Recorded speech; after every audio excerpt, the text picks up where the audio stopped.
गुजारिश है कि हम कोई भी लड़ाई अकेले नहीं जीत सकते।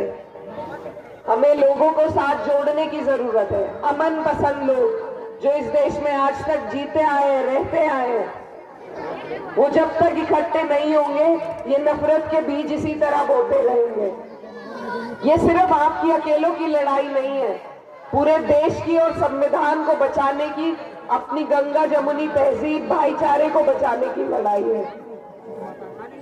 हमें सबको साथ जोड़ना पड़ेगा, हम अकेले नहीं जीत पाएंगे। इसीलिए ये गठबंधन बनाया गया है जिसमें राहुल जी, तेजस्वी जी, हमारी पार्टी के मुखिया अखिलेश यादव जी, जिन्होंने मुझे आपके बीच भेजा है, ये सब लोग जो आपके हमारे पिछड़े दलित अल्पसंख्यकों के हिमायती हैं, जो लोग ये इकट्ठे आए हैं ताकि इस नफरत फैलाने वाली पार्टी का खात्मा कर सके। लेकिन हमें आपके ताकत की जरूरत है, आपके हौसले की जरूरत है। जितनी हिम्मत और जितने जुनून के साथ आप यहाँ इस वक्त रात के खड़े हैं, इसको आपको आने वाली 11 तारीख को वोटों में तब्दील करने की जरूरत है। बताइए करेंगे या नहीं? नाइंसाफी कहीं भी हो रही हो, उसका जवाब सबको मिलकर देना होगा, तभी हमारी जीत हो पाएगी। ये सिर्फ हमें अंग्रेजों की तरह हिंदू मुस्लिम करके हम पर राज करना जानते हैं। उनको हमने एक साथ आके हराया था। इन नफरती लोगों को भी हम इकट्ठा अपना भाईचारे से ही हरा सकते हैं। तो आप सबसे मेरी अपील है कि इस भाईचारे की नींव को मजबूत कीजिए।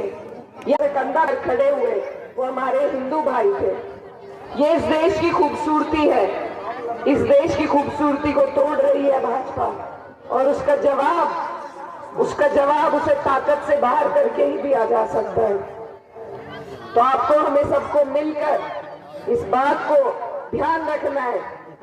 विकास का मुद्दा हिंदू मुस्लिम का अलग नहीं है। सभी को रोजगार चाहिए, सभी को तालीम चाहिए, सभी को सिंचाई, सभी को शिक्षा, स्वास्थ्य, सारी सुविधाएं सबको चाहिए। लेकिन ये हमें आपस में लड़ाते हैं और काम कुछ करते नहीं है।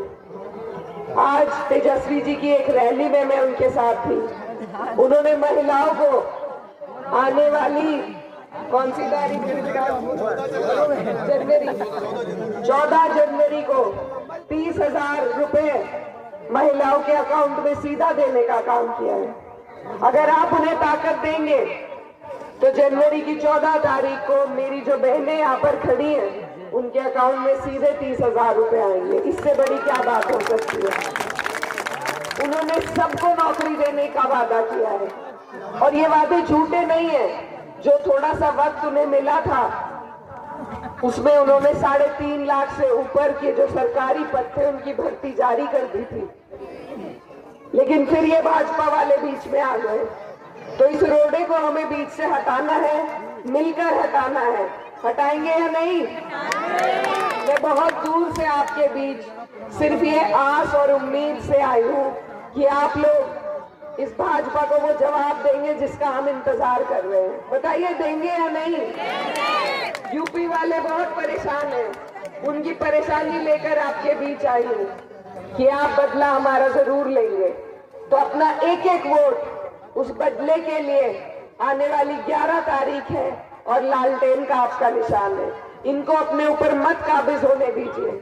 आज हमने इन्हें अपने ऊपर बिठा दिया, कल को वो ताकतें भी शायद हमारे पास ना रहे कि हम इन्हें हटा सके।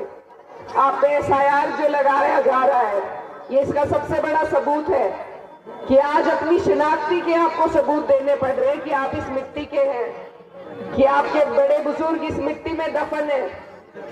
हम कैसे इन चीजों का सबूत देंगे? ये मजबूत होते गए तो CAA NRC फिर लागू कर देंगे। तो इनको मजबूती नहीं देनी है।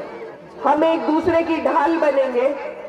इस गठबंधन के जरिए जो 36 बिरादरी सर्व समाज के लोग एक साथ आ रहे हैं, आज मुझे जरूरत है, मेरे हिंदू भाई खड़े हैं, कल को उन्हें जरूरत होगी, मैं खड़ी होंगी, तभी ये देश तरक्की कर पाएगा। तो हमें वापस भाईचारे और प्यार की बात से इस देश को चलाना है। भाजपा वालों को रास्ते से हटाना है। और इसी गुहार के साथ मैं इतनी दूर से आपके बीच आई हूँ, तो मुझे उम्मीद है कि अपनी बहन, अपनी बेटी की इस बात को आप नहीं टालेंगे और आने वाली 11 तारीख को एक एक वोट। एक और चीज है, अपनी वोट परसेंटेज का भी आपको ध्यान रखना है। एक एक पर्ची अपनी निकलवा कर, खासतौर पर मेरी बहनें जो यहाँ पर खड़ी हैं, जैसे आप आज यहाँ आए इसी तरीके से आप सभी को बूथ पर जाना है। जाएंगे या नहीं? जाएंगे। और कुछ ये भाजपा के गठबंधन वाले, जेडीयू वाले पैसे बांटने की भी बात कर रहे हैं। उनको खुले लफ्जों में आप कह दीजिए कि हम अभी जमीर रखते हैं, हम ईमान के लोग हैं, हम बिकाऊ नहीं है। बताइए है या नहीं? इनके वोटों, इनके नोटों में नहीं बिकेंगे। हम अपना वोट अपनी आने वाले मुस्तकबिल के लिए देंगे, अपनी तालीम, अपनी शिक्षा के लिए देंगे। इसको का इस्तेमाल करें। पूरे देश जो आपकी तरफ आस और उम्मीद से देख रहा है, उन करोड़ों लोगों की आस और उम्मीद बनने का काम कीजिए।